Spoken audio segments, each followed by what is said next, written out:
person. So we also had to be sort of this interesting social brand. What I like to call is your tasty friend. It's like one of the gang. It's somebody who you'd have over. It's somebody who's at your level, not some clown you got to look up to. It's not this serious person that you got to be on your best behavior for if you invite him over to your home. But the person also is, in being human, it also has a multiply complex personality. Some days they could be savvy, some days they could be silly, some days they could be sexy, some moments, like us. So what we imbued with Absolut is we gave it a multiple complex personality so we would be at home in lots of different homes. And this is something we sort of figured out early on because I believe in sort of a wide open marketing. And unless I'm selling products that nobody can afford, I want to make sure everybody at least has the opportunity to buy my stuff. So I'm sure you've seen many of the ads that came out of this campaign. I include some of them here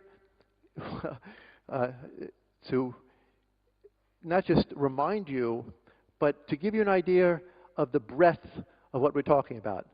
Because we created over 3,000 different ads. A lot of ads. And at any given time, you know, you might bump into 150 or 200 different ads, depending on where you are hanging out. So I'm not sure, and a lot of these are really geared to sort of the American sense of humor, that sophistication. So I'm not, which is not to say that this audience of people primarily from Turkey don't have that sophistication, but you may not necessarily have that sort of that cultural combination to get the point of each ad. The point, because each ad has a point. It's not supposed to take very long. It's got a little joke, or it's got a salute to you. So when you see the martini glasses saluting the bottle, that seems kind of obvious. The joke about aromatherapy is that vodka has no smell. That's a joke. It has no smell.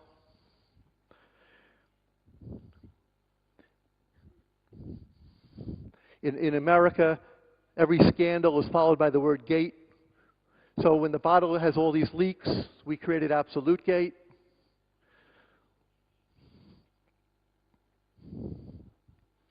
I think you understand that.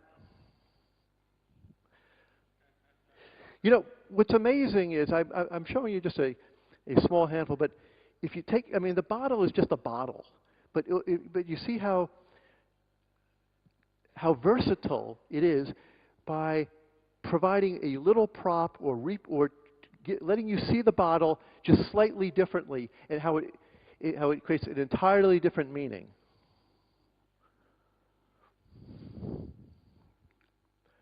The men are supposed to laugh at that.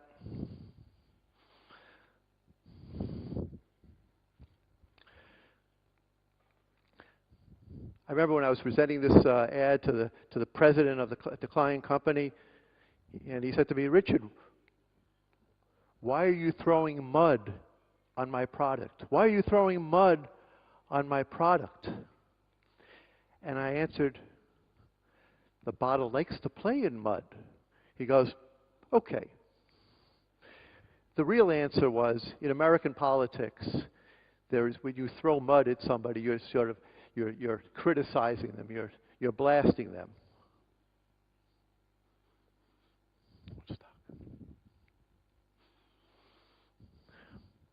This is a real ad. The product is kosher. Not all vodkas are. You know, you say, why do you do a kosher ad? Well, because there's a huge business in America for kosher weddings and bar mitzvahs and other celebrations that require a kosher product. And I thought it was kind of cool that the brand wasn't afraid to admit it. See, the bottle doesn't say Absolut Jewish. You know, it's not wearing a yarmulke. But it's letting people know that if you require kosher standards in the products that you consume, we fulfill that. Okay. Well, something dawned on us a few years in, that the bottle did not have to be made out of glass. I mean, it seems so obvious, and so many other brands have followed that avenue of changing, of transforming their product into something else, but retaining its shape. I don't think anybody else did that before us. I think we were sort of first. I mean, Coke has done it, Air France. I see so many advertising campaigns.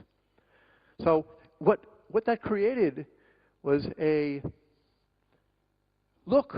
There's an Absolut bottle wherever you went.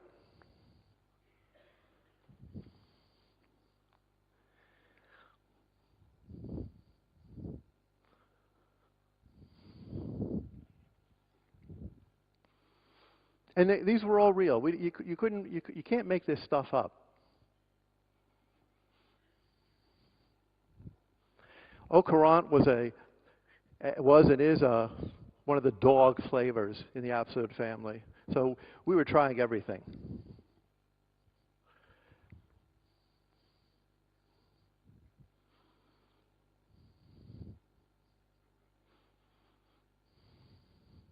One of my favorites.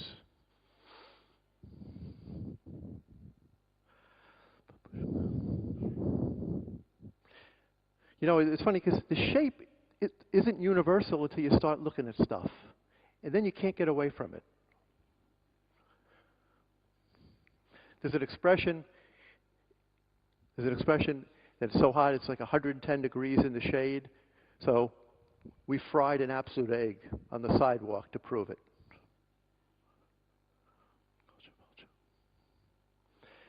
I think the brand is probably most famous for its association and relationship with the artist community. Some people think that we were trying to get artists to drink. Well, they were already drinking. They didn't need us. What we were trying to do very simply is get people who like art, who follow art, to appreciate that Absolut, too, is sort of an arty product, a well-designed, well-carried-out product. So art was just the beginning with Absolut Warhol. We went to film. If anybody has seen the Alfred Hitchcock movie Psycho? The shower scene? I had a problem with the Department of Mental Health in the state of Alabama. They said we were making fun of crazy people. I said, everybody makes fun of crazy people.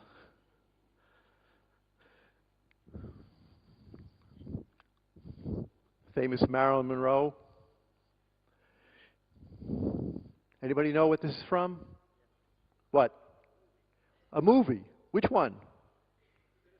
Citizen Kane, right. The dopey sled. See, we managed to insert the brand into all sorts of worldly matters, but we did it gently. We did it gently, and we did it with style, and we did it with the bottle. The bottle was always there, and the bottle was always the star. We didn't have to sort of, okay, how do we do it this time? One of the artists we made rich and famous. See, it's very easy to go to Warhol and pay him $75,000 to do a painting. But we also, if you can believe it, Absolut also had a heart. And we figured, you know what? We'll stretch our budget more if we go to poor artists. We give them $1,000 to create ads for us. And they will do it because, hey, $1,000, that's a great deal of money. And they would want the exposure of a multi-million-dollar advertising campaign.